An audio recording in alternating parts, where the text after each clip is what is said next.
So Dane, you let me into your world a little bit earlier. Yeah. And did you like what you saw? Can we get into the topic before you say something like that? Sorry. Like, could have been test results. Could have been how your anus looks.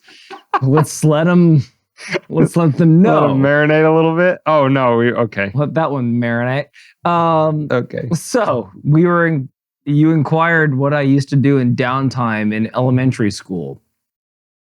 And you asked if I ever practiced writing numbers or letters. Well, go ahead. I passed. Not specifically. I was basically saying, like, did you ever like practice anything like symbols or whatever? For me, it was the number 3. So yes, numbers. But it could have been anything. It could have been like, yeah. Did you practice like making the perfect square or trying, like, I don't know, whatever the hell. Did you practice anything and like try to do it like, oh, which is the best one in the bunch? Did you ever do that?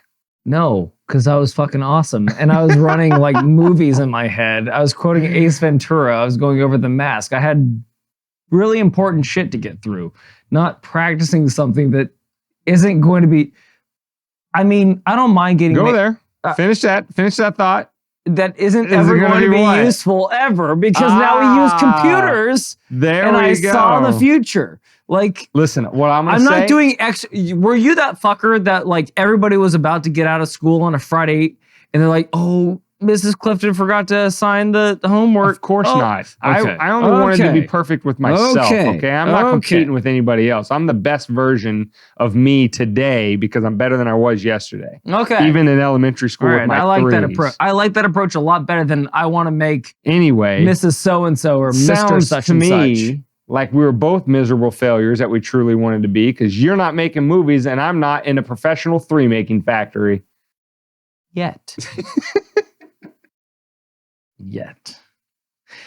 With all that being said, and with your fucking weird ass use of your time, you want to get into the episode? I think we should make a better use of our current time. And inform the general public. It is fleeting after all. Okay, so the meme we have to destroy today, hold on to your hats, is digital blackface.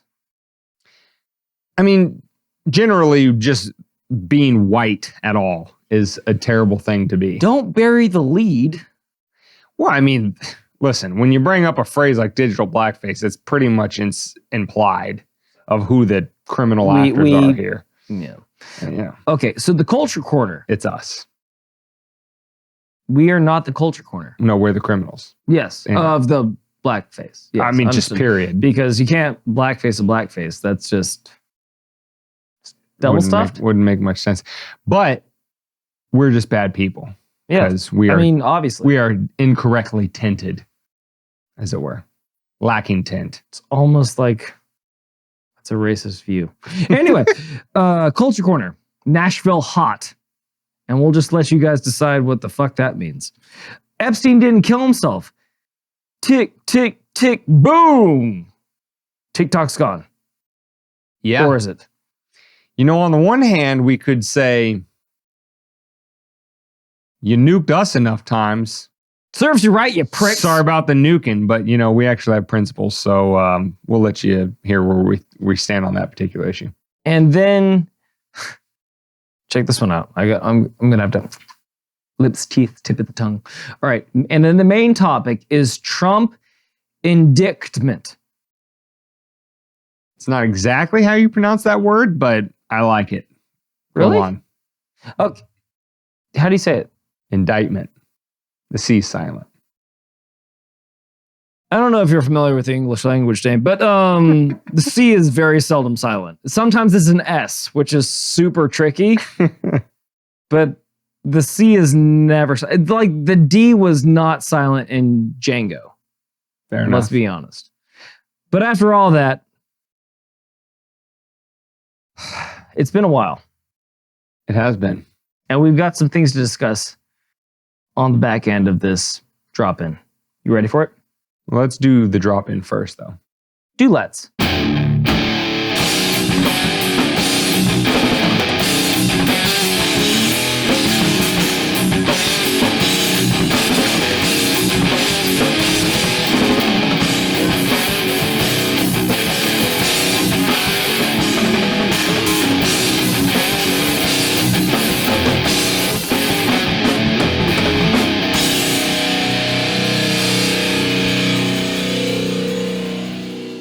Welcome to Weapons Meme Destruction Podcast, episode 139, which can be found at wmdpodcast.com/139.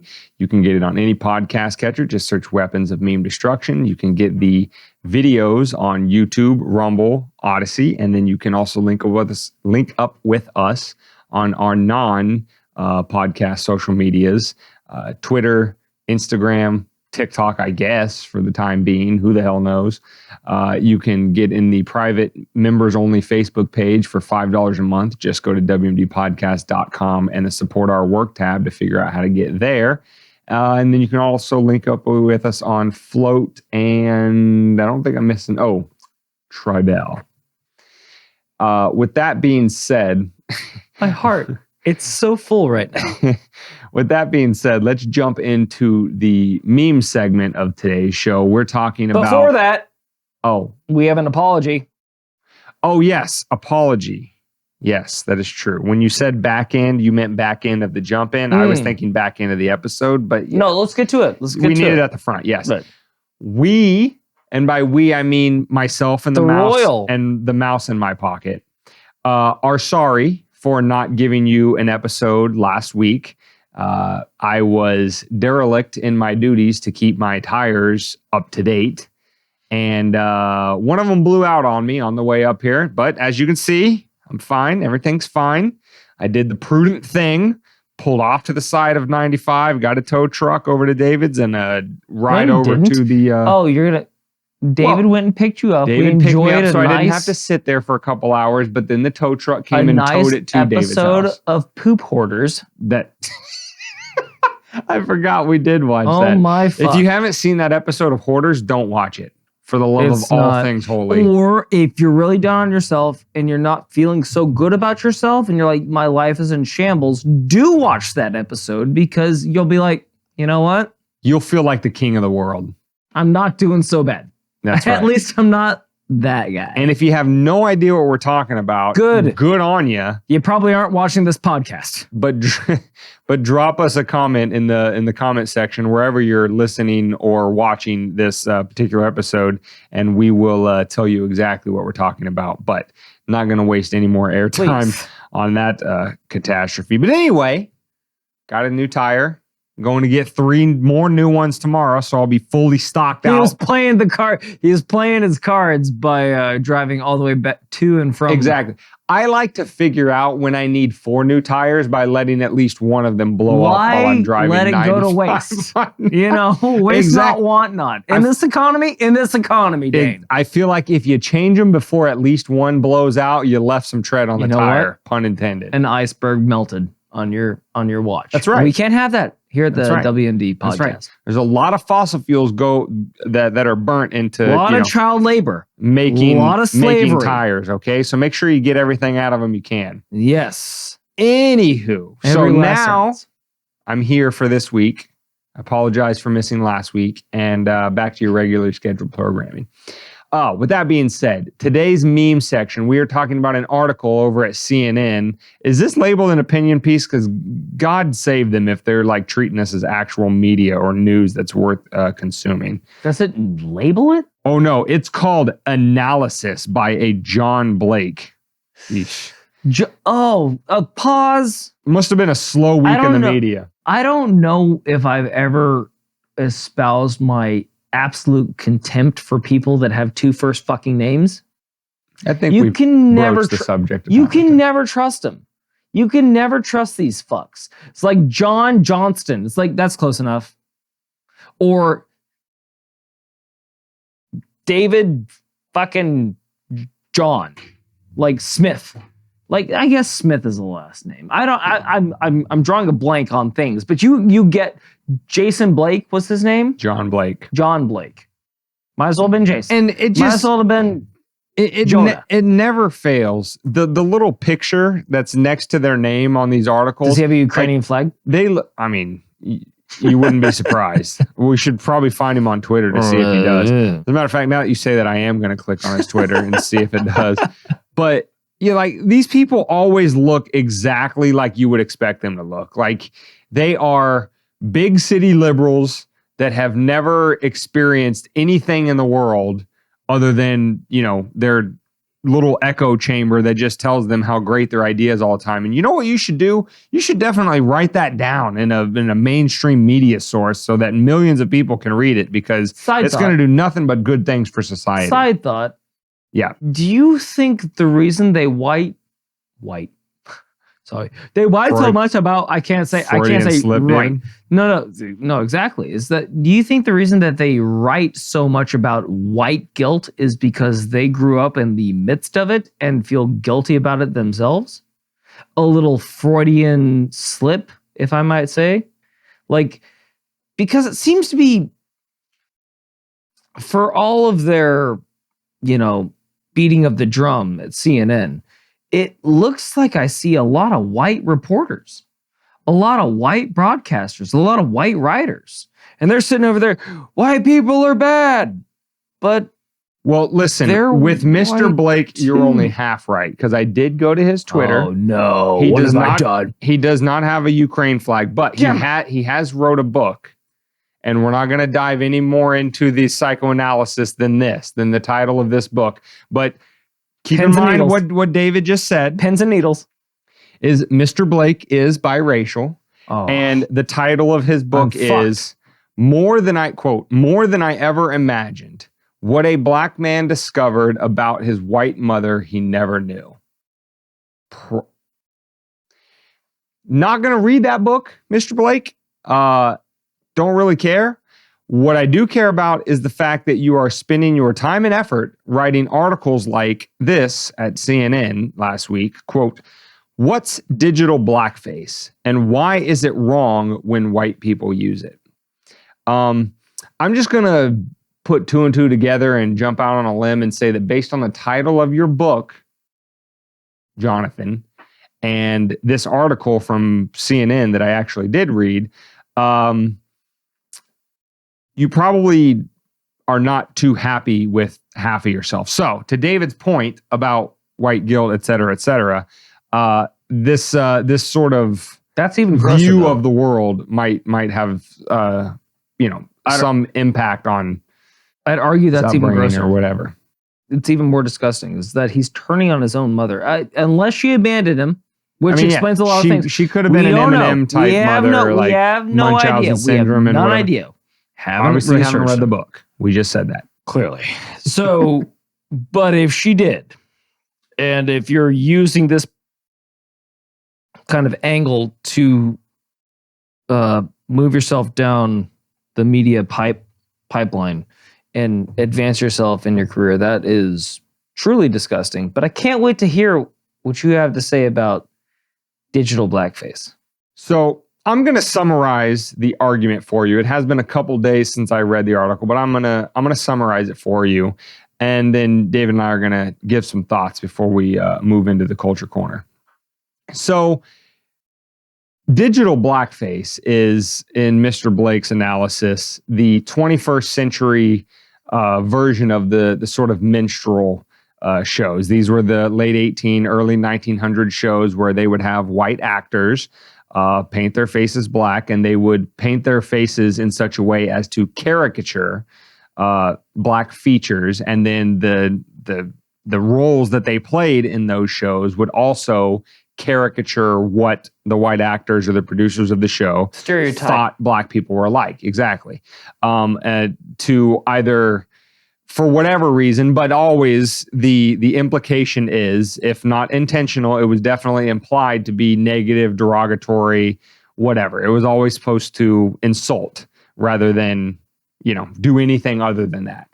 And, those historical facts notwithstanding, Jonathan Blake brings that whole milieu into the 21st century and says that if you, dear social media / internet user, use any sort of GIF, GIF, some people say GIF, but it's pronounced GIF. I don't know who those psychopaths are that say GIF. It is GIF.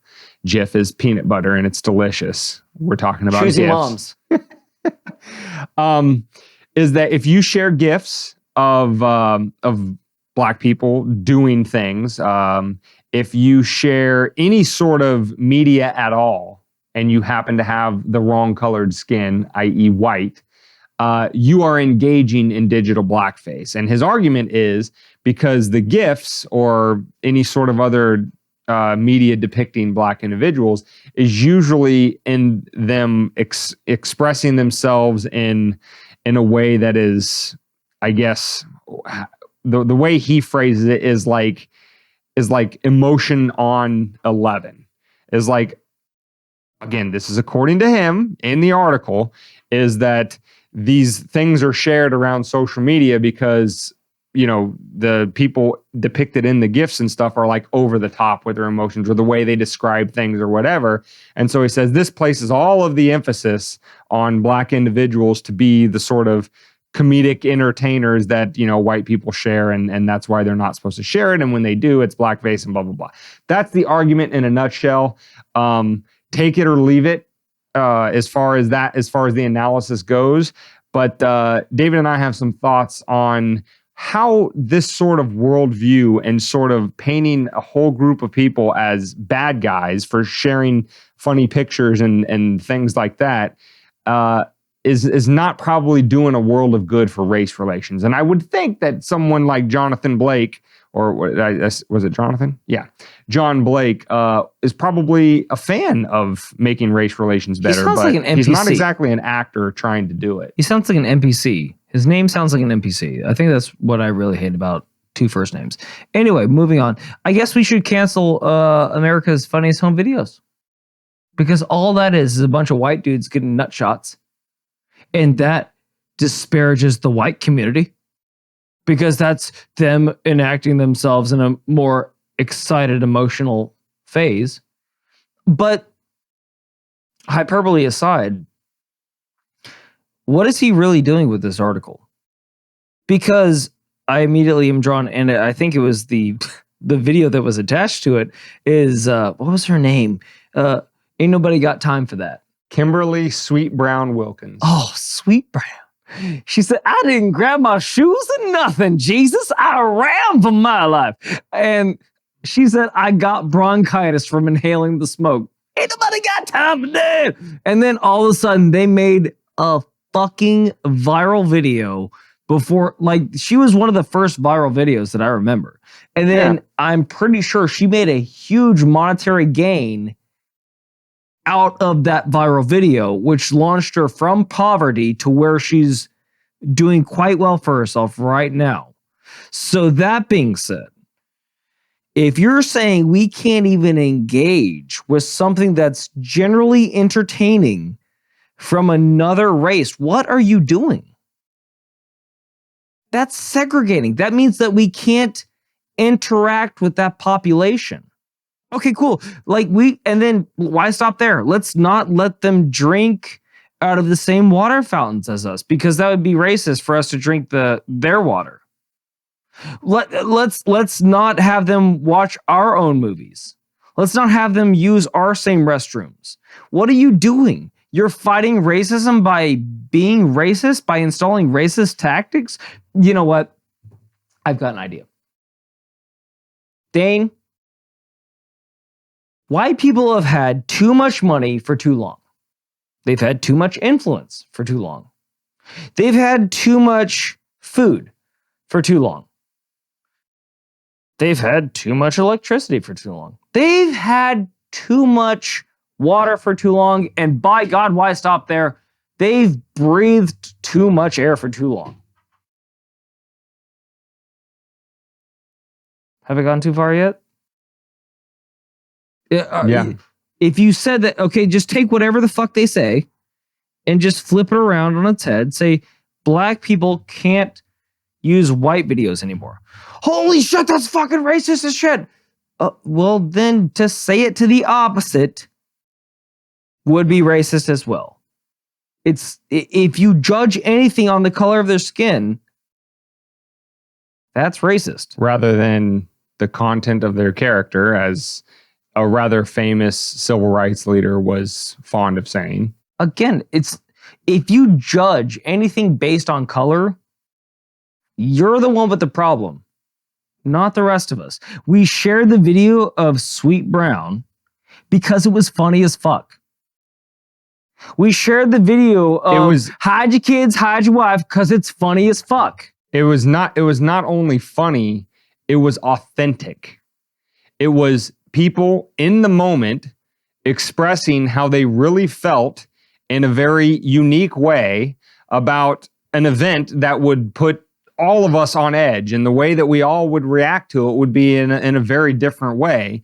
But the way that these individuals reacted was entertaining and funny. And they said what we thought. And there's no, yeah, exactly. They said what we thought in an entertaining way. And after all, isn't that exactly what we expect of our entertainers, of our actors, of our singers, of everything in between? If we are looking to somebody for entertainment, it's usually not because they deliver it in the same bland, robotic way as every other person. And whether that person happens to be white or black, David and I were just watching a video on TikTok, more on that in a moment, of Jim Carrey being interviewed about how he gets into his roles. And again, Jim Carrey is known for having these over the top sort of deliveries of lines and characters that he would do. And what was so interesting and what made Jim Carrey is that his deliveries were so unique that no other actor could do what he did in those scenes. And that's why everybody loved Jim Carrey. Now, should we say that only white people are allowed to love Jim Carrey or share Jim Carrey clips? Of course not. That's absurd. And if you want to say, Jim Carrey was an actor for a living. That's what he was paid to do. And Sweet Brown was just, an individual in an unfortunate situation when a fire, lit off in the place that she was living. She didn't ask to be an actor or whatever.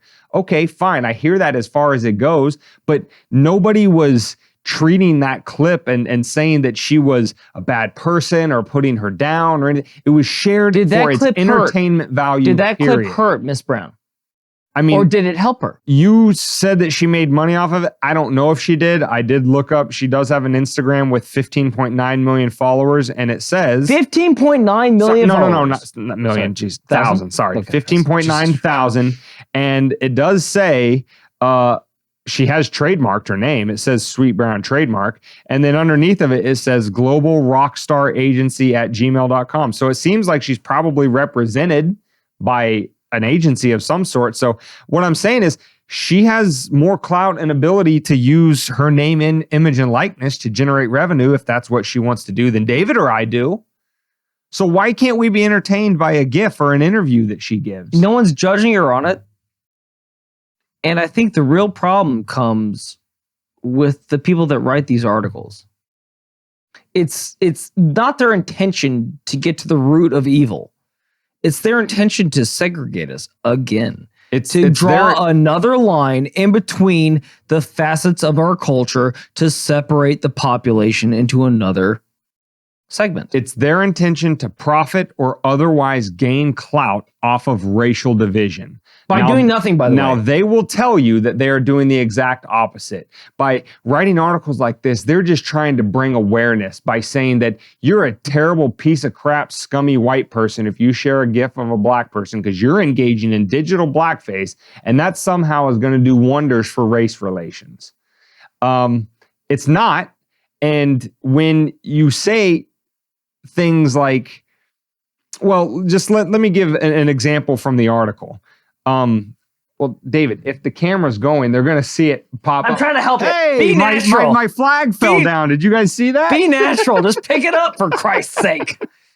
We're not fucking robots. Anyway, so he quotes in the article, and I'm just going to give one example before we move on from this, is he quotes a Lauren Michelle Jackson, who is an author and cultural critic who wrote an essay in Teen Vogue. So yeah, we should definitely listen to what Lauren Michelle Jackson has to say on the subject.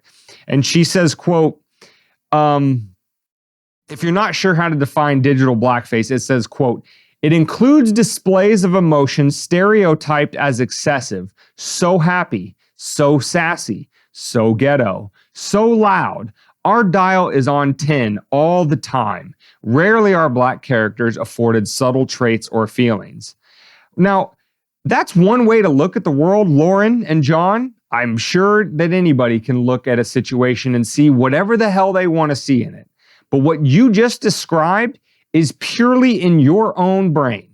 I didn't look at Sweet Brown's clip and thought she is, what's that, quote, so happy, so sassy, so ghetto, so loud, or that her dial is on 10 all the time, or that she's not entitled to subtle traits or feelings just because she's black.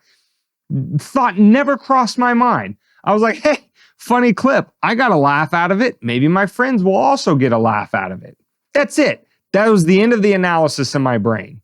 So to say that because you view the world like that, you know, no pun intended, black and white, Brings that us back to one. everything that is not respective of the way that you see the world, that they must be an evil person with evil intentions. Yeah, that's one way to view the world. But then when you push that out there to your tens of thousands of readers or listeners or followers, you're doing the exact opposite of what you claim you want to do, which was heal race relations. You're making it worse. It feels because you're putting your glass half empty worldview out there as the correct one when it could just be an Occam's razor, simple as this was entertaining and people shared it because it was entertaining. Whether they're Jim Carrey white or Sweet Brown black, the over-the-top reactions are entertaining, and that's why we share them. Which goes back to square one, which is why they want to hold us accountable for their enjoyment and their guilt. That's what I was saying.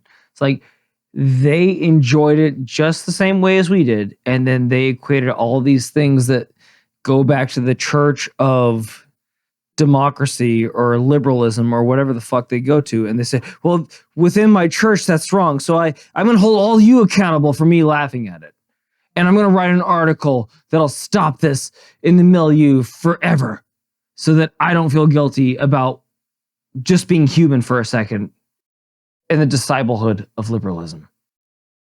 Yeah. So go ahead and take that article, butt it up real tight.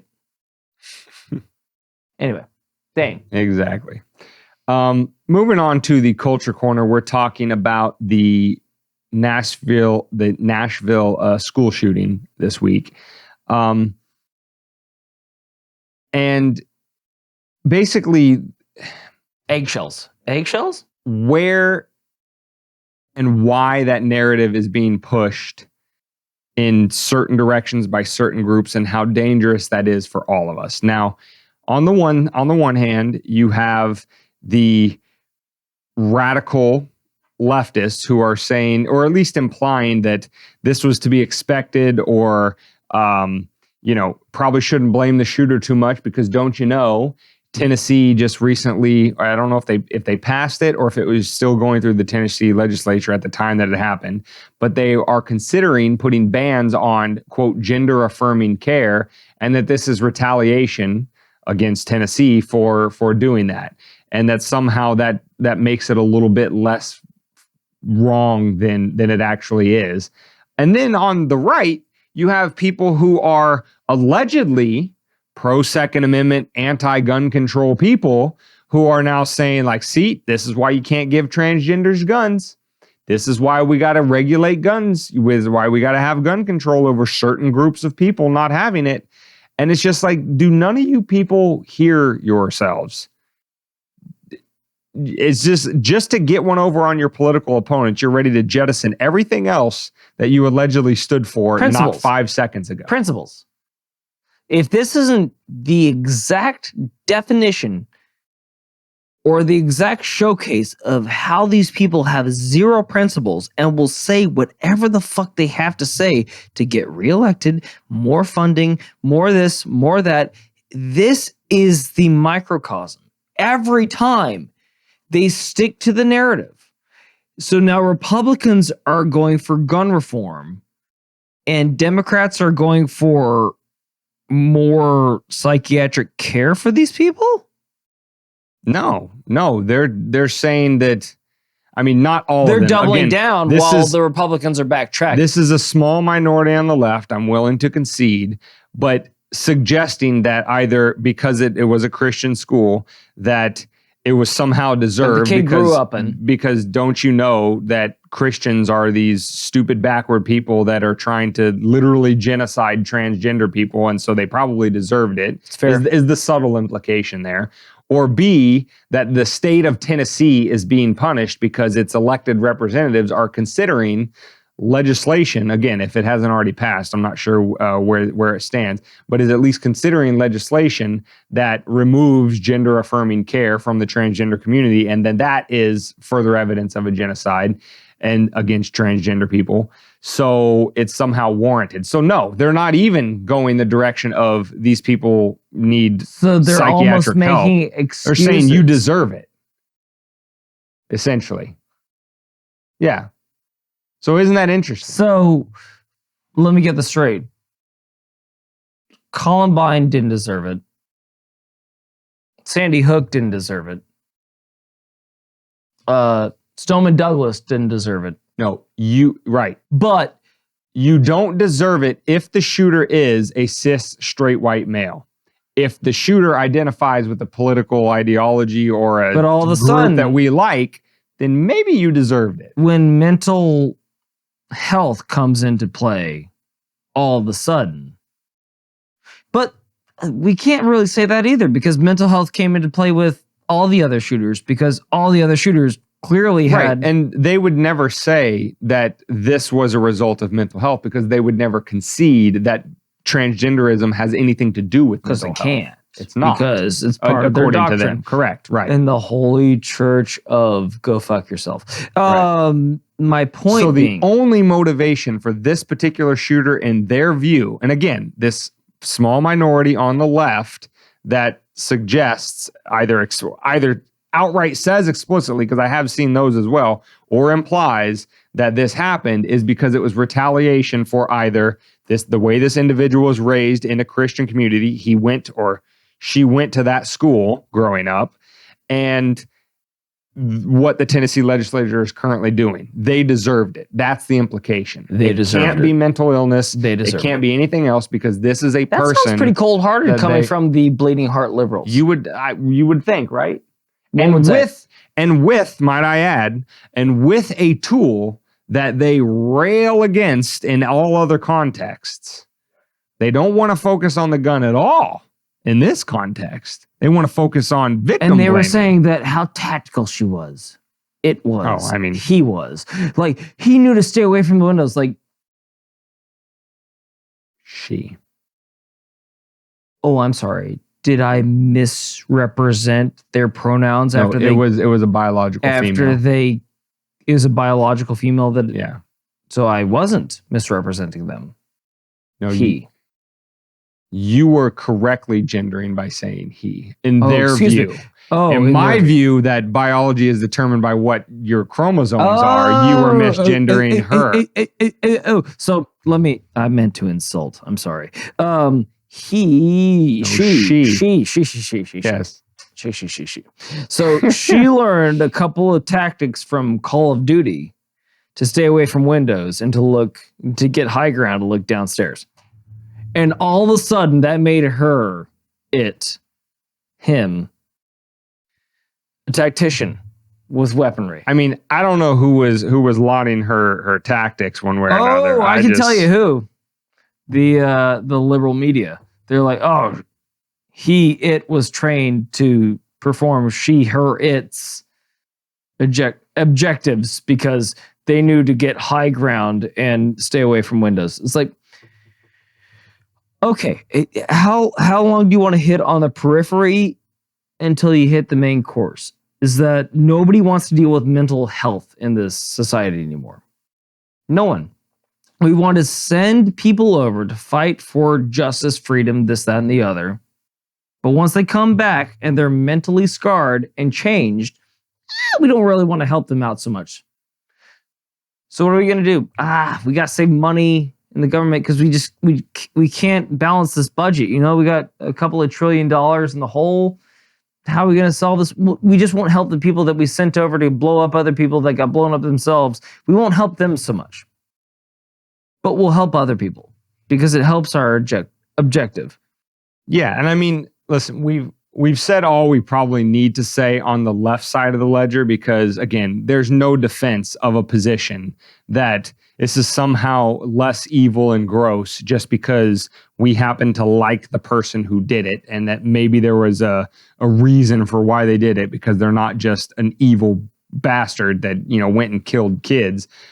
We've said enough on that side of the ledger. So I just wanted to close this segment with talking to our friends on the right and even some libertarians that are, trying to say, well, hey, listen, okay, we're pro 2A and we're pro gun ownership, but listen, we got to draw a line with mental illness, right?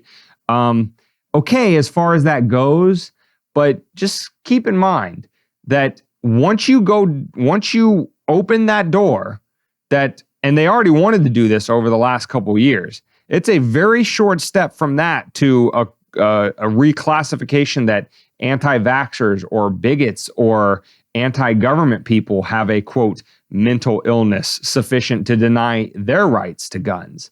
That's not a game you want to play because, as the old saying goes, conservatives are just liberals going the speed limit. They'll go as fast as they want to take as much as they want because they have all of the right answers and want to just remake the world in their image tomorrow.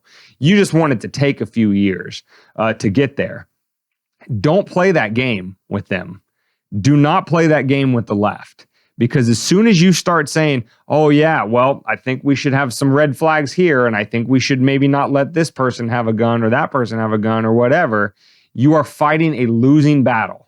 Because they will take you seriously and they will take it all the way. And it's going to be your neck on the chopping block next. So this is the reason why principles are important. The very nature of principles is that they do not change despite the change in circumstances. That's what principles are.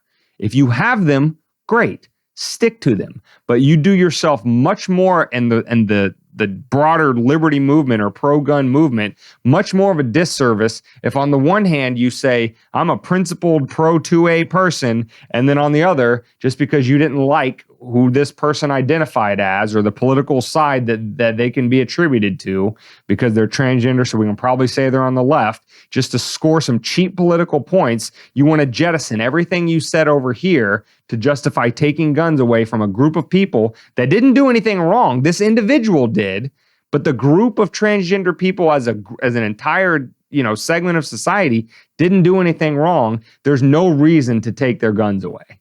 None at all. And you can say that's naive and you can say that's stupid, libertarians that just won't see reality for what it is. Or you could say that, yeah, that's being principled. And sometimes principles lead you to uncomfortable conclusions. Call it uncomfortable, but at least it's principled. You know where we stand. And for nothing else, last point I want to make is that make all the laws you want. Most of the gun crime, take two, run it back. Most of the gun crime in this country are committed with illegally obtained weaponry. So write all the laws that you want. Chicago will still be a shooting gallery.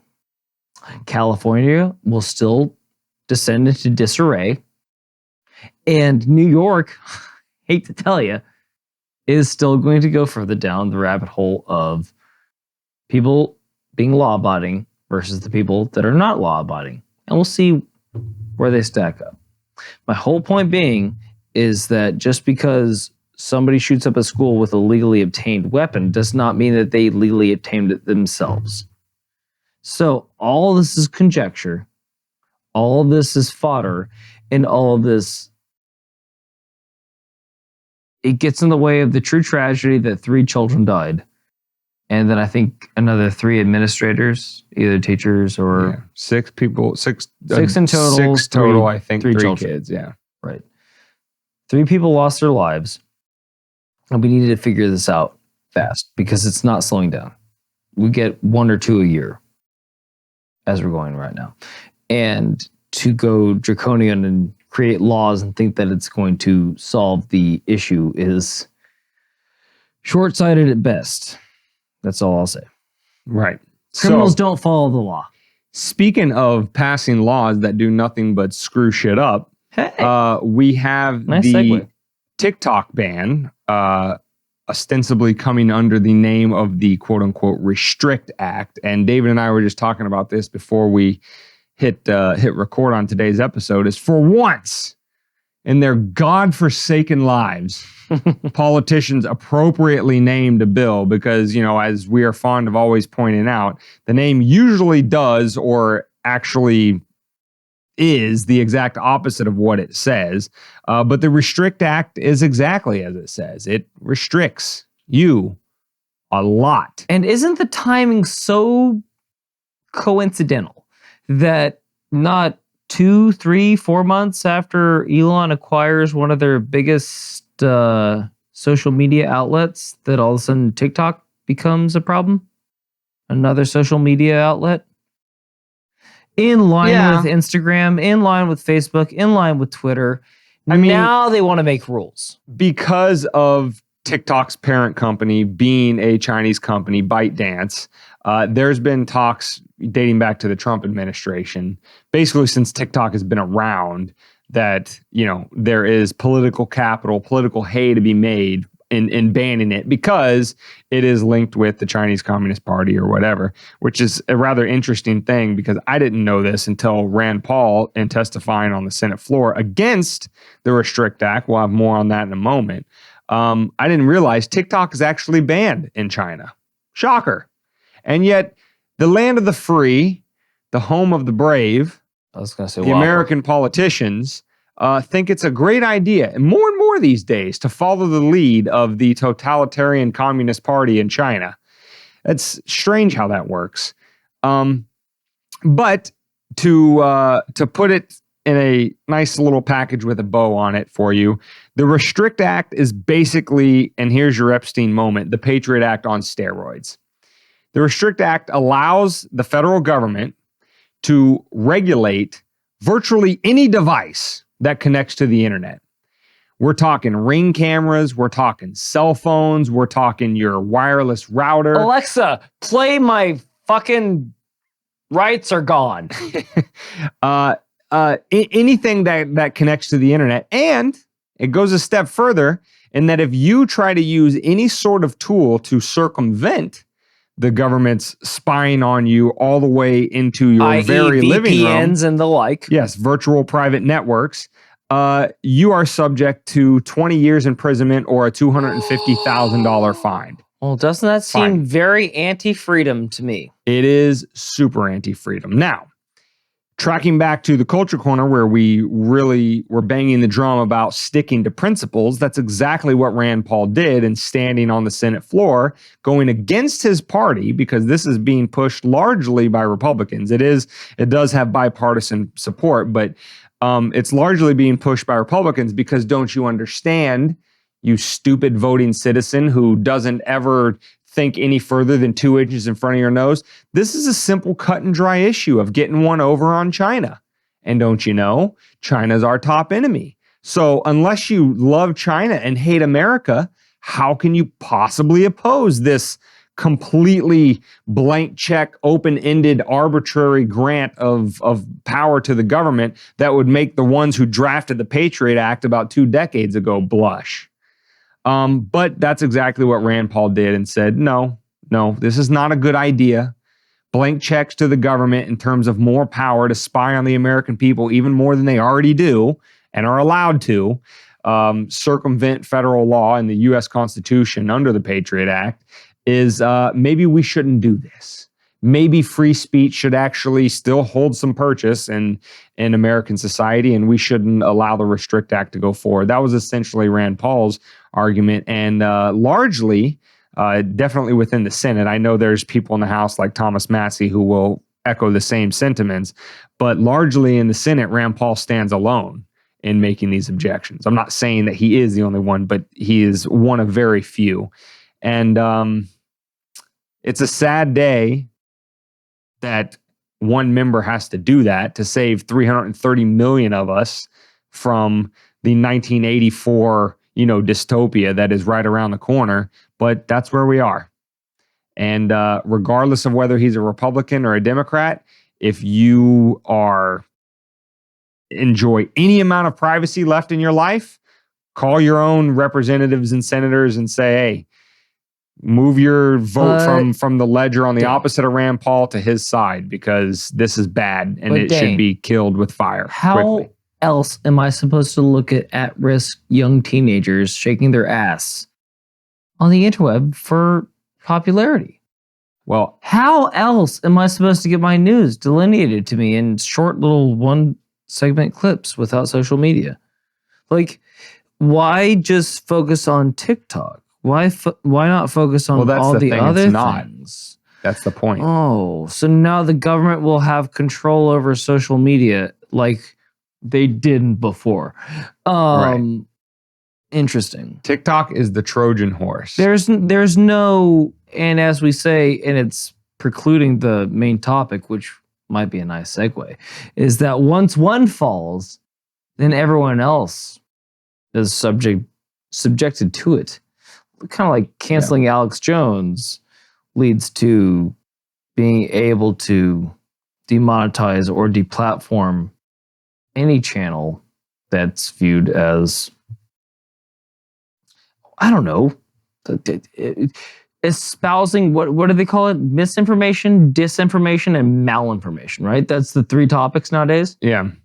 Mis, dis, and mal. Yeah. And who decides that again? Well, of course, nameless, faceless bureaucrats that none of us voted for. The same ones that still let Rachel Maddow's clips of them saying the vaccine was safe, secure, never going to get it, never going to spread it. No. Yeah, those things. The same people that said that, like, there's no effects, that this didn't come from a Wuhan lab. We need to trust Anthony Fauci because he's only the highest paid government employee that we've ever had. Like, yep. All these same people that said this for 2 years that are never held accountable for anything that they say, but they hold us accountable for everything we say. All these people are making the rules for us. Mm-hmm. Just making sure that we're on the same page. Right. Okay. And, you know, it's, like I said, TikTok is the Trojan horse. That's the one that, you know, politicians on both sides of the aisle have been, you know, justifying that why this sort of sweeping power is needed. But one thing that I didn't realize until this article from Reason is going to be posted down below or in the show notes page on the website is this little quote. And this is what I think is, I mean, more than obviously the getting into your privacy so they can control you more. That's the clear one. But we talk about how all the time, the financial system and the way that human beings freely choose to voluntarily interact with each other and exchange is the linchpin to everything.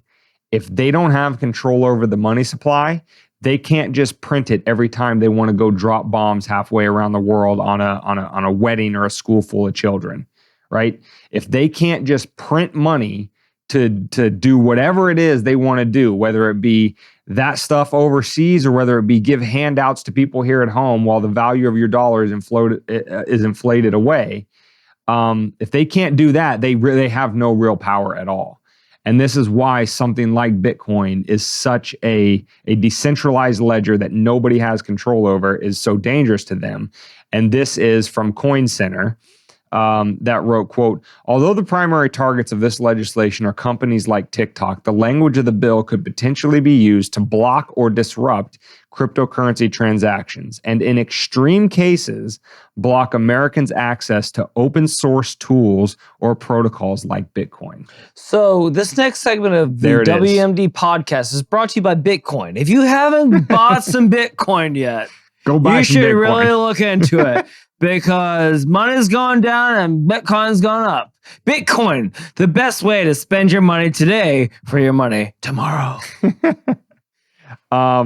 Is that shitty? Yes. Is that a shit? With that being said, you owe us $100 billion. You got the money. I know. With that being said, this is not financial advice. David and I are not financial advisors. We do not recommend you do anything with your money. It's not a company, David. It's not like they can give us money. Give us Bitcoin. Although listeners and viewers, if you would like to donate to the show in the form of Bitcoin, there is a link for a wallet down in these in these comments. These pretty faces don't come free. You can donate us some Bitcoin.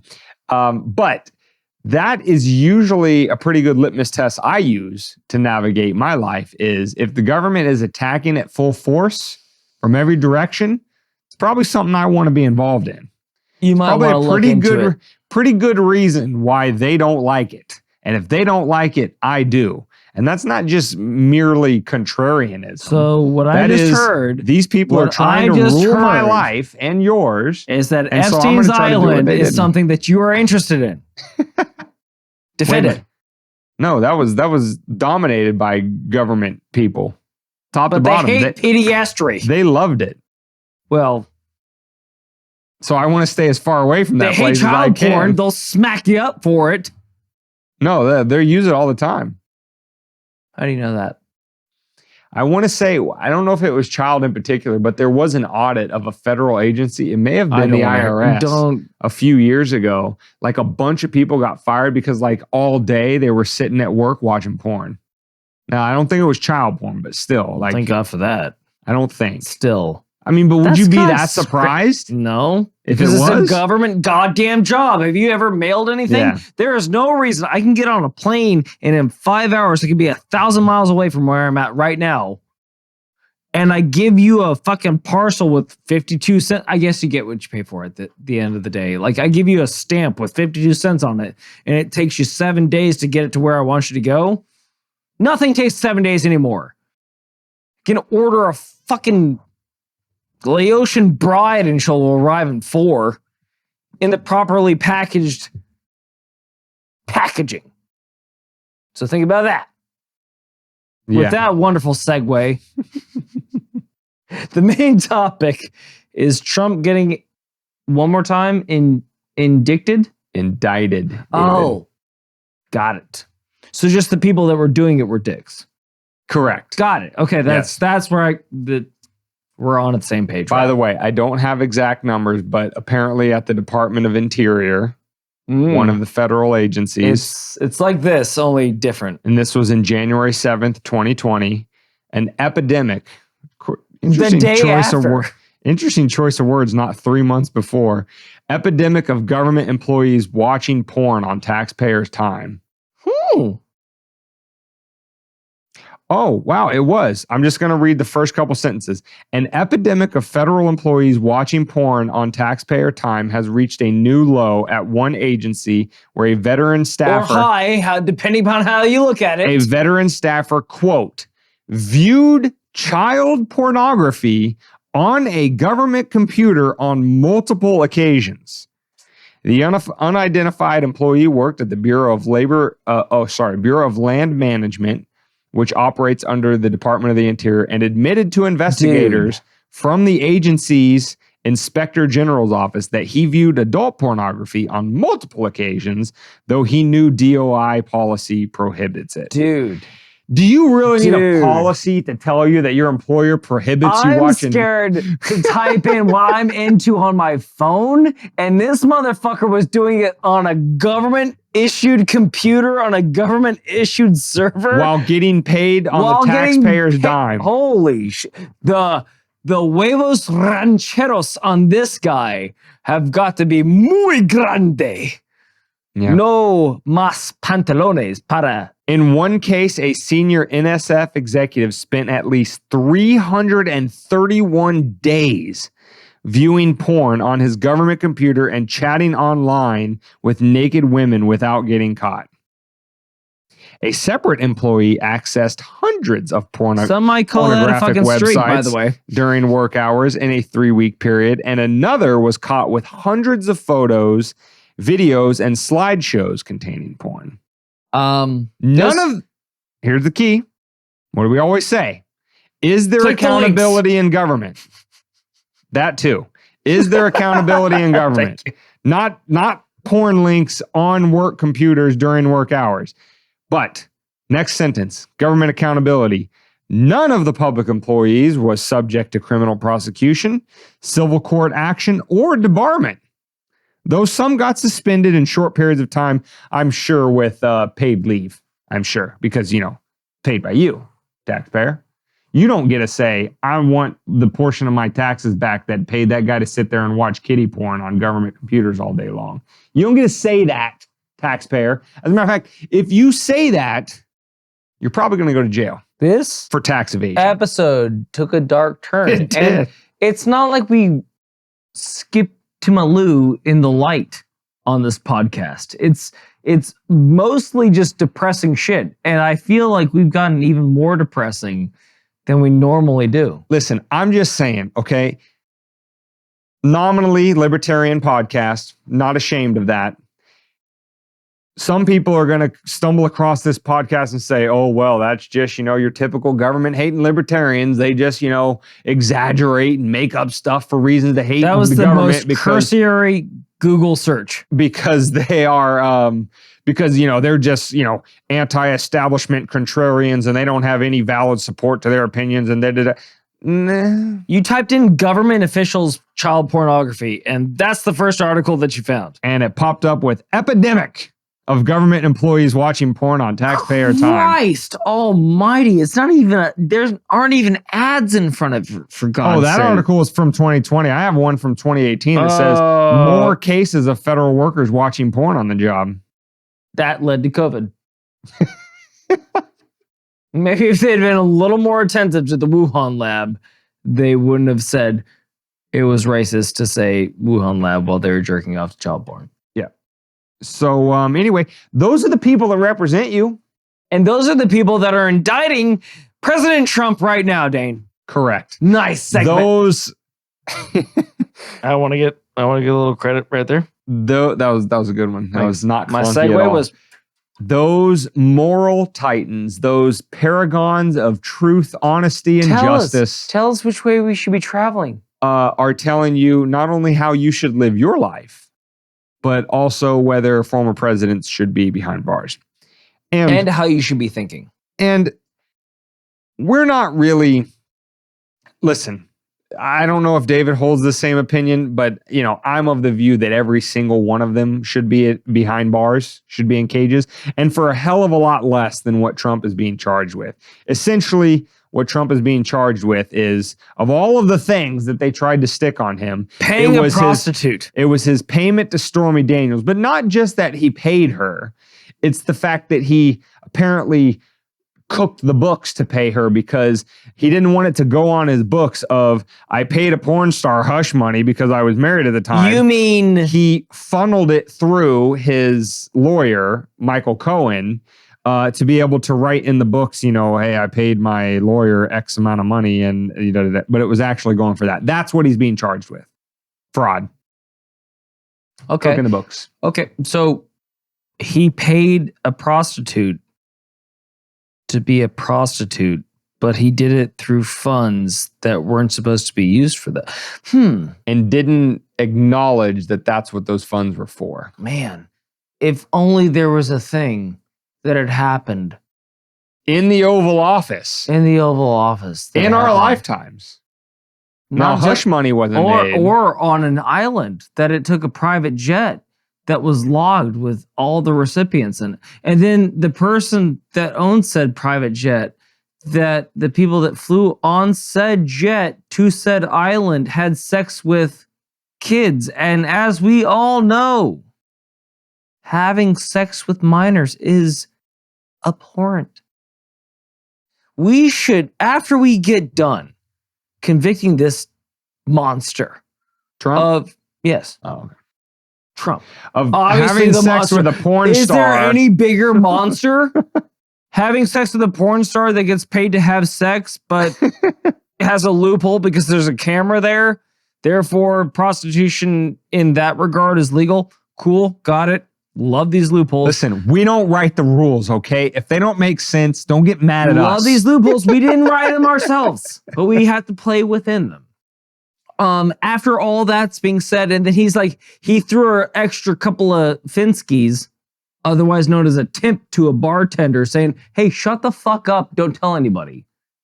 But because it came out of the wrong bank account, it didn't come out of Wells Fargo. It came out of an adjunct presect of something else. Now he's being federally indicted. But it was totally Not cool federal. for... It's Manhattan DA. State court. State court. He is state court. Yeah. thank Christ for that. Well, that make that. Whew, I was worried for a second. After all that, by the way, where was Epstein tried? Was that also New York? But I Oh. think that was federal court. I Well, want that to was say federal it was. court, but I it want to was- say it it was all was. in the- I think so. same state though? I like to make connections. All that being said, I just think again, we just had a segment that was named after him, bringing it down. I feel like there's much more of an egregious, much more of a interesting story, much more of a this, that, and the other story. Before we get into the nuts and bolts of this story, again, with Epstein and the people that are indicting Trump may or may not have visited said island at least a couple of times. That's all I'm saying. That's all I'm saying. Listen, I could definitely be wrong. I don't think Trump was on the flight logs. It was known that Epstein had gone to Mar-a-Lago at least once. And obviously there was pictures of Trump and Epstein together at functions and stuff like that.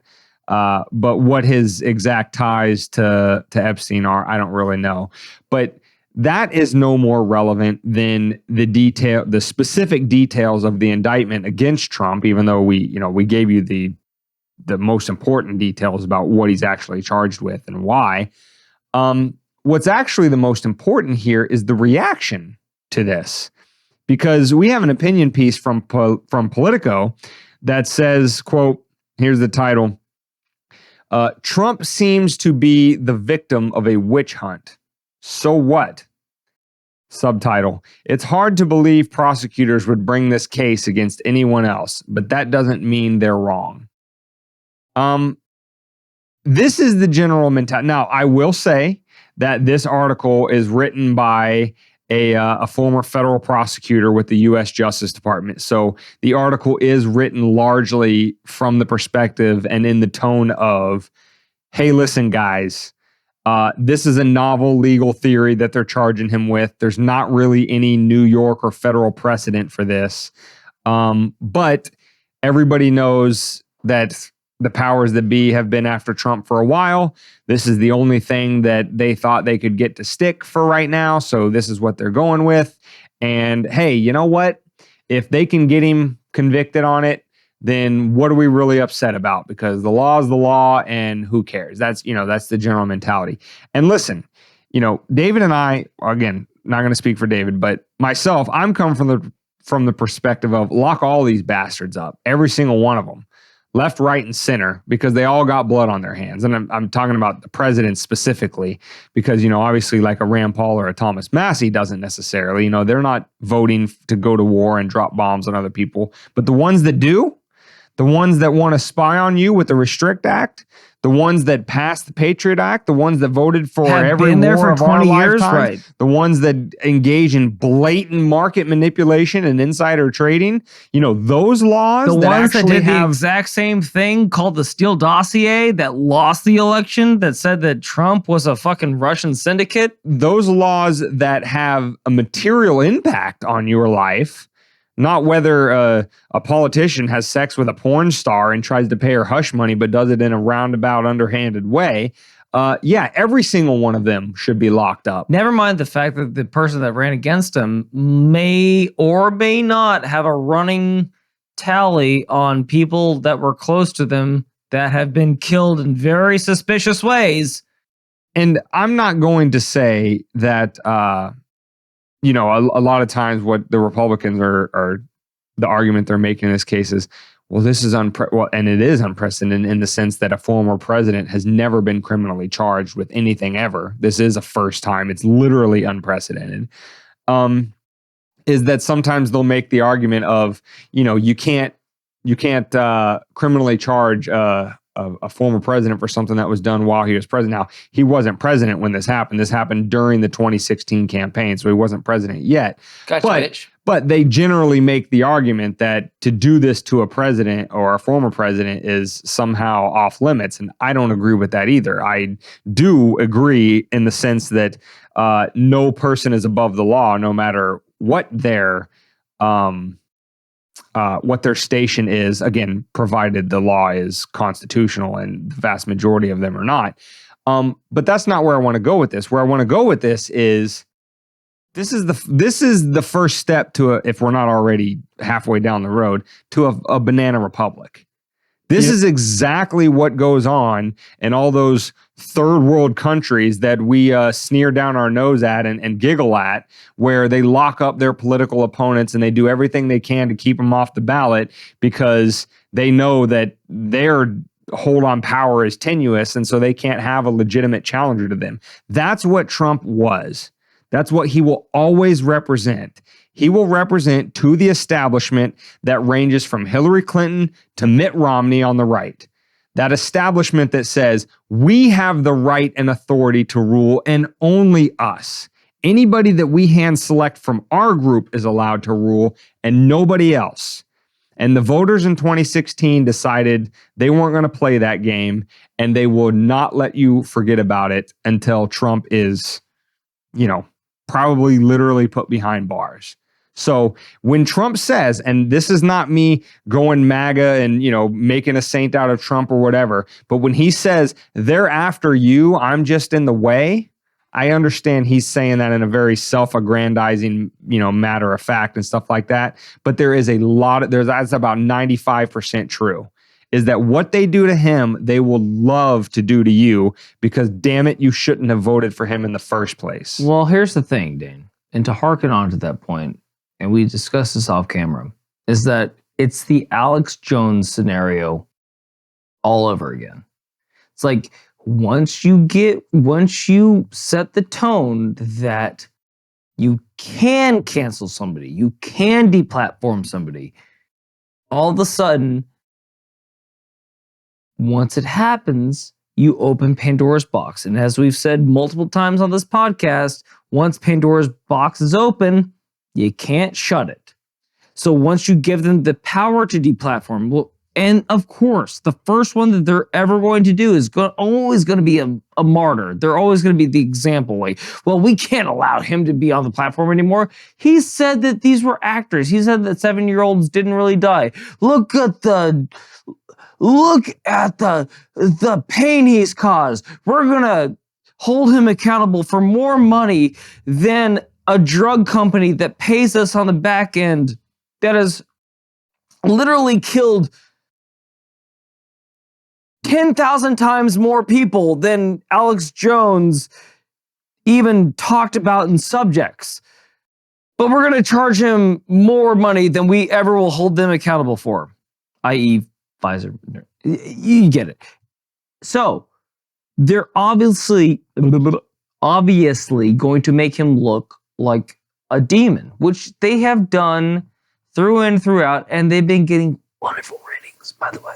They've been getting a lot of payback for doing that. And then now, here's the coup de grace, is that once they can indict him on things that they just said, well, because you did it and we don't like you, and everyone else has done it before, but because we don't like you, we're going to throw you in jail. That sets the precedent. So now all they have to do is start lowering the bar. And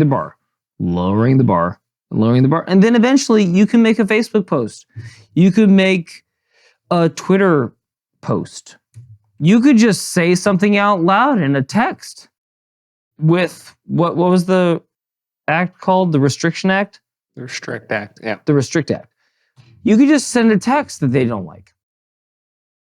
And I know this sounds dystopian. I know it sounds like we're being fucking, take your tinfoil hats off. But this is where we're at. How many people have gotten kicked off of Facebook? How many times have we gotten an episode removed just because we said one thing as a joke that anybody that was listening would know was a joke, but they took it super seriously, and then we got our whole episode wiped off of a platform. If they're the judge, jury, and executioner, you're guilty until proven innocent. And that's not how we work in this country. It's not how we're supposed to, but it's how they want to work. Yeah. So to sum it up, once that first domino falls, to go back to V for Vendetta, that's when everything else crumbles. So you have to stand up even for the lowest of the low, even for the the NAACP stood up for the rights of the Ku Klux Klan, saying, we abhor what they're saying, but we will defend to the death their right to say it. That's, again, going back to the principles that we are supposed to be substantiated on in this country. And we are watching it dissolve as we get our next mocha chocolate bullshit from Starbucks. It's disheartening. Well, whether Trump realizes it or not, he is a symbol, but not the symbol that he He's puts Batman. himself up Oh as. my God, Trump is Batman. Oh my God, He tries to put himself as the symbol of this, sort of patriarchal, and not like in the feminist sense, like the patriarchy, but like in this sort of patriarchal, like fatherly type role, and that he's caring for the country and that he's going to protect the country and carry it forward and all that. And that's the way he views himself, and that, it's fine, whatever, you can think about yourself, whatever you want. But more than anything, the reason why his base is so broad and seemingly unshakable from a political standpoint of how does this guy get 70 million plus votes when literally every single establishment, institution in society is aligned against him. The federal government, the media, the entertainment industry, sports, like you name it. Every single powerful player and institution in society is unilaterally aligned against this guy. How does he keep getting 70 million plus votes? How did he get that many votes in 2020, right? And the reason why that happens, the reason why so many people who may hate the guy and may, to all their friends and family actually be telling the truth when they say, I really just despise the guy, but they will hold their nose and they will go in that voting booth and they will pull that curtain and they will punch the card for his name. The reason why that happens is because he is a symbol that is not them. That is not all of those groups that align against him. Because whether it be a gut feeling, an intuition, or anything else, it's not this cult of MAGA. Yes, the cult of MAGA exists. Yes, there are those people out there who literally put Trump like on shirts, like on a cross, and pray to him. Like, I've seen videos of people actually doing this. Those people exist. I'm not diminishing it and saying they don't. But there's a lot more people who, like I said, whether it's intuition or otherwise, see him as nothing more than a symbol that is anti-them, anti the people that are ruining their lives, anti the people that are destroying the value of their dollar, anti the people that are sending their sons and daughters into foreign countries to either get blown to bits or come home with PTSD and not be treated worth a shit at their local VA hospital. These are the same people that are flying on Epstein's plane and getting away with it scot-free, who all of their friends and family are disappearing around them for decades and nobody's ever getting charged with it, who are using their political office to gain power and clout beyond any sort of, measurable degree and not facing any consequences for it. These are the people that are aligned against Trump. And as I've said before, if that many terrible, terrible people are aligned against one person, there has to be some redeeming quality about that person. But even if that redeeming quality is only that he's not them. So for a lot of people, and again, this is somebody who did not vote for Trump, and if given the opportunity in 2024, would not vote for him again. Because like every president, there's tons of things to not like about him. He didn't stop every war when he got in office. He didn't free Snowden. He didn't pardon Assange. He didn't do a lot of things that I think he could have done that would have stuck his finger in the eye of all of these establishment folks. So that's why I'll never vote for him. But millions and millions of people will. And that's exactly what this is. This is a shot across the bow, not at him. It's a shot across the bow at you for not falling in line and not being ruled as they tell you to be ruled. That's what this is about. You said these are the people a lot of the time during that rant. And you're right to say that. And what I'll say is that we are the people. It's your choice. Like, it's, I don't know. Is Trump some Machiavellian Batman? No. No, he's clearly not. Trump, if there's one thing that we all know about Trump is that he loves himself. But what we do know is that he loves himself, and when he was in office, he did things to promote himself. But what he also did is he righted a lot of wrongs. He started moving down the track to move us out of war with Afghanistan. And he got us on track for a vaccine for a thing that happened under his auspices. And they called, if you look up the clips, they were calling it Trump's vaccine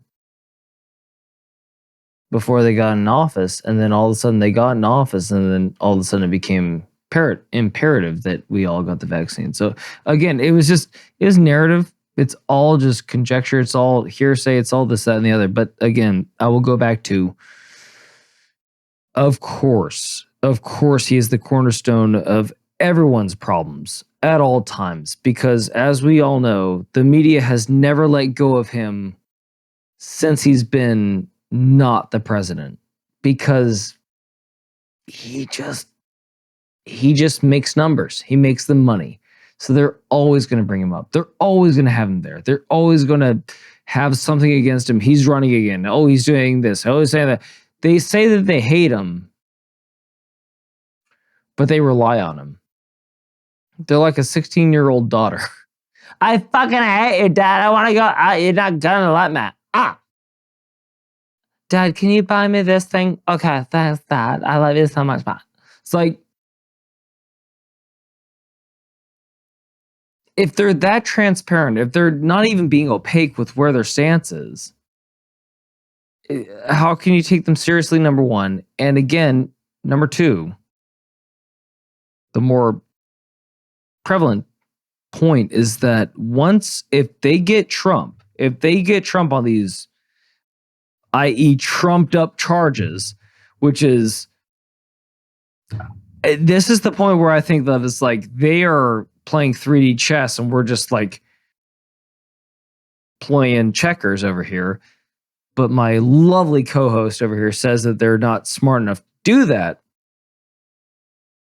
If they get him on trumped up charges, any one of us, if they can get a former president on charges that literally every one of their constituents have at least committed once, if not twice, if not thrice, if they commit him, or if they convict him, then what's to stop them from convicting little old you?